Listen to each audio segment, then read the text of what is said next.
Hello, hello, hello, you beautiful lot. All right, guys, we've got some massive changes here I want to show you guys. So this is on experimental, and honestly, these are disgusting. Because Sigma, let's go to Sigma first. Sigma gets annihilated. This is a big change. So Sigma has been one of the strongest tanks in the game for a while. He is incredibly good for a number of reasons, i.e. he can do this to suck damage, which is obviously pretty good, and that gives him shields as well. He can do this, which is pretty good for chucking damage around corners as well.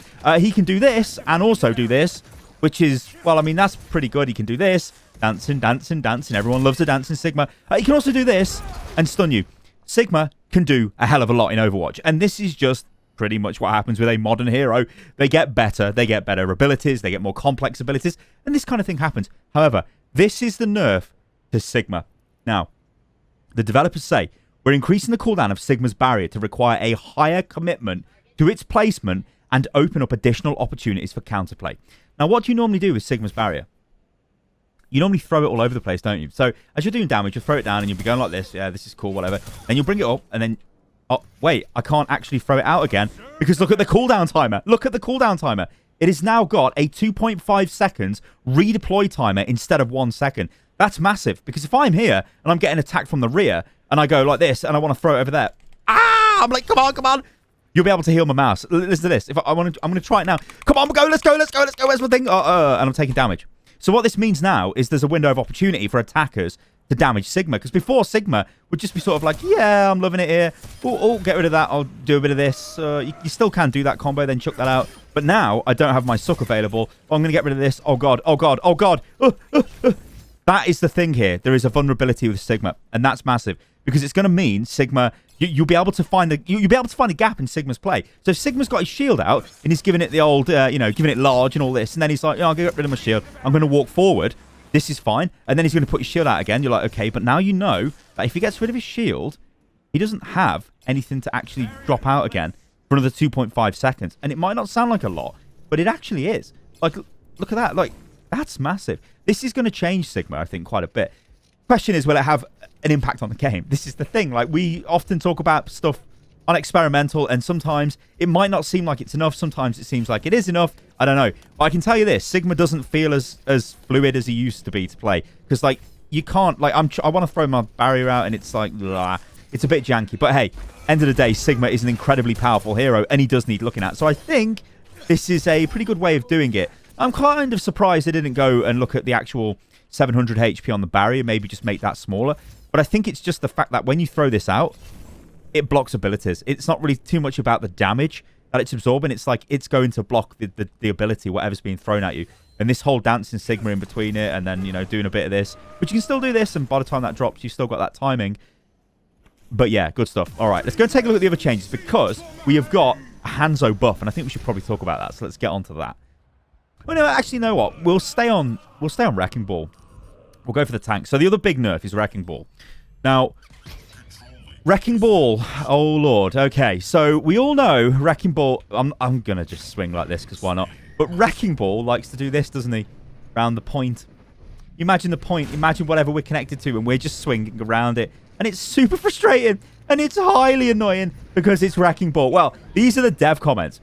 Wrecking Ball's high mobility and potential for massive shield health have left him a bit too survivable after the overall damage and crowd control in the game have been tuned down. We're reducing the amount of additional shields he generates per target through the base 100 shields from the ability, though the base, 100 shields remains unchanged. So basically what they're doing here is shields per target have been reduced from 100 to 75. So if I go here, I should be able to get two of these guys. Well, let's say two of these guys. I think I might have got 3 there.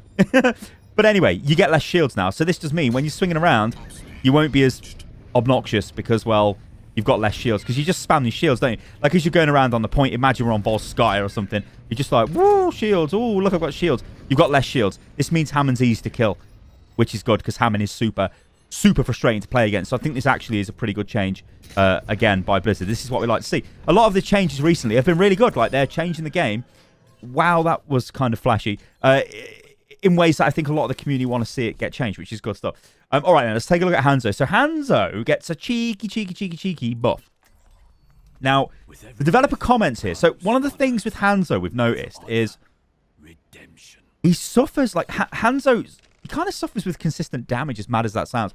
Like, obviously, Hanzo's pretty good if you're spamming away at, like, you know, down chokes like this. You're just going to get, you know, you're going to do a lot of damage. Think things like, I don't know, Hanamura first point, spamming through the... You know, anywhere where you can spam, Hanzo's always been kind of annoying. Anyway, what the devs have done is said this.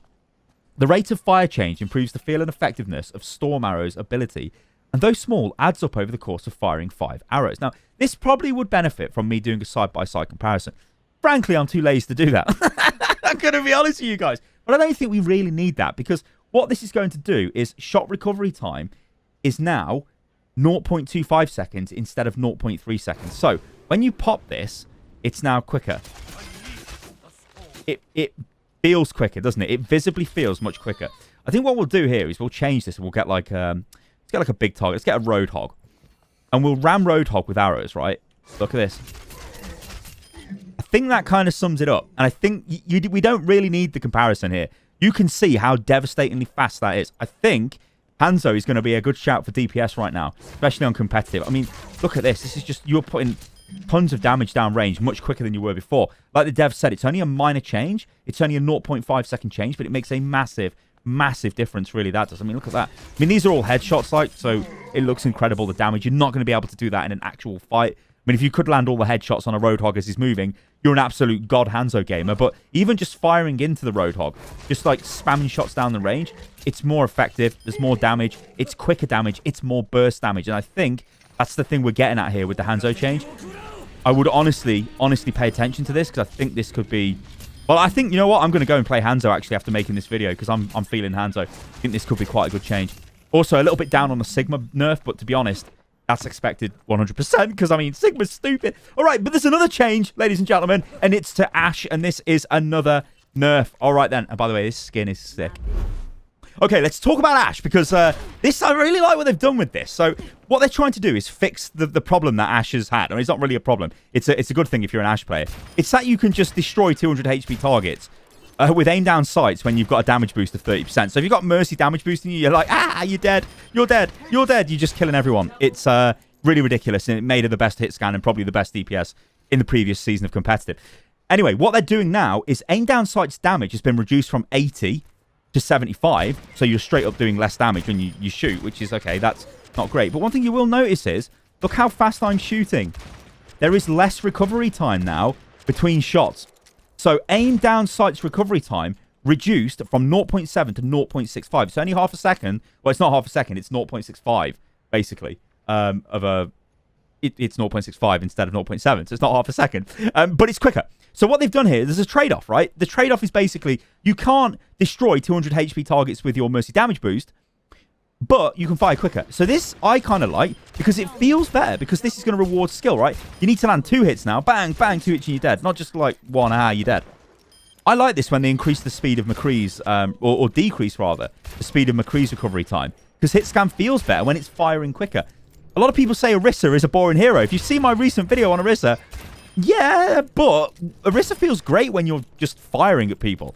Feels like you're doing a lot. You might not be, but it feels like you're doing a lot, right? So, we'll have to wait and see.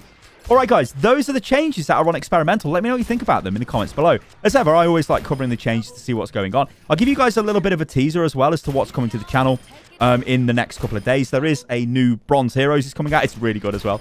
And there is an Overanalyzed, which might or may not be focused on an actual real-life Mercy girlfriend and boyfriend combo. Yes, that's going to be one to look out for. And yeah, apart from that, guys, thank you for all of the support you've been giving me over the recent... I think it's been over a month now since I've had some issues with my medical stuff. But don't worry, because actually 2 days ago now, I started my new medication. It sounds gruesome. It's a couple of injections that I had to take. Actually, it was 4 in one go. So yeah, it was quite a lot. But it seems to be working, and it's only been like 2 days since I've taken that. And actually, I feel incredibly better. It almost feels like a miracle cure, but I don't want to jinx it just yet. Anyway, guys, thank you for watching. Get out there and enjoy yourself some Overwatch. I'll catch you guys on the next beautiful video. Toodaloo.